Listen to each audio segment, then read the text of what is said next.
কিছু কিছু জিনিস প্রয়োজন ছাড়াই দরদাম না করে কিনে নেওয়া উচিত, কারণ এরা সেই সব মানুষ যারা ভিক্ষা নয়, পরিশ্রম করে। বিয়ের ক্ষেত্রে ছেলের বিল্ডিং বাড়ি আছে কিনা তা যাচাই করার আগে বিল্ডিং ঘরের মানুষগুলো মানুষ নাকি অমানুষ তা যাচাই করা ভীষণ প্রয়োজন। পৃথিবীর সবচেয়ে ভয়ঙ্কর প্রাণী হলো মানুষ। এরা নিজের স্বার্থের জন্য সব কিছু করতে পারে। যে সিগারেট বানায় সেও কোটিপতি, যে মদ বানায় সে কোটিপতি, যে মোবাইল বানায় সেও কোটিপতি, কিন্তু যে কৃষক সবার জন্য অন্ন তৈরি করে সেই কৃষক আজও গরিব। বর্তমান যুগে 3টি কাজ করলে ঠকতেই হবে। নাম্বার 1, বিনা স্বার্থে উপকার করলে। নাম্বার 2, কাউকে টাকা ধার দিলে। নাম্বার 3, ভদ্র ব্যবহার করলে। জীবনে 3 জনকে কখনো ক্ষমা করতে নেই। নাম্বার 1, যে ভালো না বেশে অভিনয় করে। নাম্বার 2, যে বন্ধুত্বের সুযোগ নিয়ে বেইমানি করে। নাম্বার 3, যে বিশ্বাসের অমর্যাদা করে। কিছু হারিয়ে গেলে যা কষ্ট হয় তার চেয়ে বহুগুণ বেশি কষ্ট হয় আপন কেউ বদলে গেলে। জীবনে খারাপ সময়গুলো একাই কাটাতে হয়, কারণ মানুষ মানুষের কষ্ট দেখলে সেটা উপভোগ করে। দিন শেষে স্ত্রী নামক নারীটার কাছ থেকেই আপনার সার্টিফিকেট নিতে হবে। তার কাছে উত্তম মানেই আপনি উত্তম।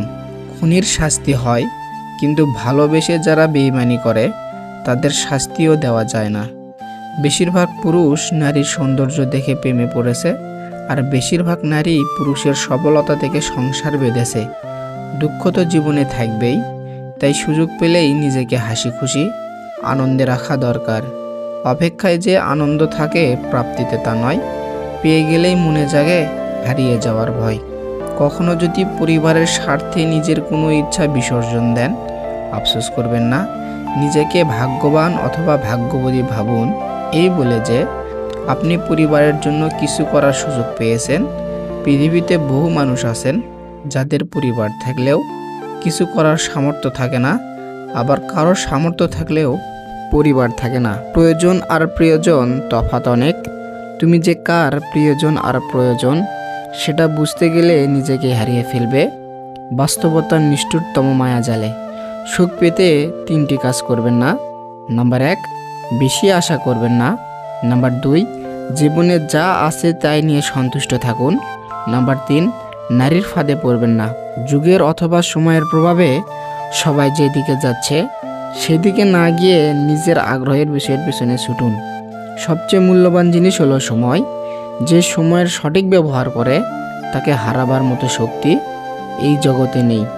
ঘরের লোক শত্রুতা করলে মানুষ সবচেয়ে বেশি কষ্ট পায়, কারণ বাইরের শত্রু আমাদের কিছুই করতে পারে না, কিন্তু ঘরের শত্রু আমাদের অসহায় করে দেয়। শব্দ এক হলেও কে বলছে তার উপর অনেক কিছুই নির্ভর করে। যেমন সরি আমি আপনি বললে ঝগড়া শেষ, কিন্তু ডাক্তার বললে জীবন শেষ। জীবনে যতক্ষণ জিততে থাকবেন হাততালির অভাব হবে না, কিন্তু একবার হেরে যান আপনার হাত ধরার জন্য একটি হাতও অবশিষ্ট পাবেন না।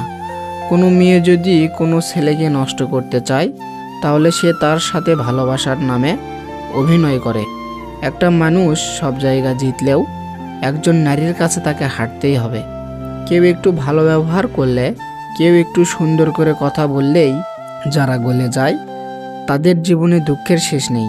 প্রেমে বিচ্ছেদ হওয়ার কারণে যদি কখনো তোমার মরে যেতে ইচ্ছা হয়, তবে বাড়ির আশেপাশের কোনো হাসপাতালে গিয়ে দেখে এসো শুধু একদিন বাঁচার জন্য মানুষ কতটা লড়াই করে, একবার বুক ভরে নিঃশ্বাস নেওয়ার জন্য কতটা ছটফট করে, একটু সুস্থতার জন্য প্রভুর কাছে কতটা আকুতি জানায়।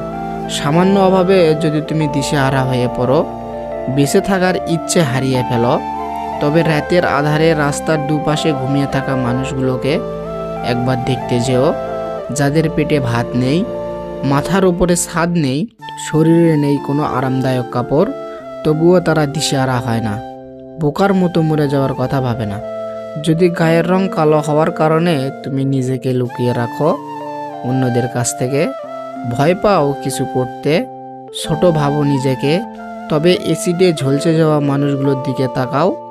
তারা নিজেদের সেই ঝলসানো চেহারা নিয়েই সমাজে ঘুরে বেড়াচ্ছে সাহসিকতার সাথে। প্রতিবন্ধী মানুষগুলোকে দেখো একবার, যারা নিজেদের প্রতিষ্ঠিত করতে পিছপা হচ্ছে না, কারো কথাই কান দিচ্ছে না। মেয়ে না হয়ে ছেলে হলে ভালো হতো, কিংবা ছেলে না হয়ে মেয়ে হলে ভালো হতো। তবে আমাদের সমাজের তৃতীয় লিঙ্গের প্রচলিত ভাষা হিজড়া মানুষের দিকে তাকাও, যারা নিজেদের নিয়ে আক্ষেপ করে সময় কাটান না, পরিবার থেকে বিতাড়িত হয়েও থেমে থাকে না, নিজের লড়াই নিজে একাই লড়ে প্রতিনিয়ত। যদি নারী বলতেই টাকা লোভী, ছলনাময়ী, ধোঁকাবাজ মনে হয়, তবে নিজের মায়ের দিকে একটু তাকিও, যে তোমার বাবার টানাটানির সংসারে বছরের পর বছর ধরে পড়ে আছে, তবুও ধনী কাউকে বিয়ে না করে তোমাদের ছেড়ে গিয়ে শুধু নিজের সুখটাকে বেছে নেয়নি, সব সহ্য করেও আগলে রেখেছে তোমাদেরকে। যদি পুরুষ বলতেই দেহলোভী মেয়েবাজ মনে হয়, তবে নিজের বাবার দিকে তাকিও, যার ছোঁয়ায় থাকে না কোনো লালসা, যৌনতা কিংবা হিংস্রতা, যে তার মেয়ের সবচেয়ে নিরাপদ আশ্রয়।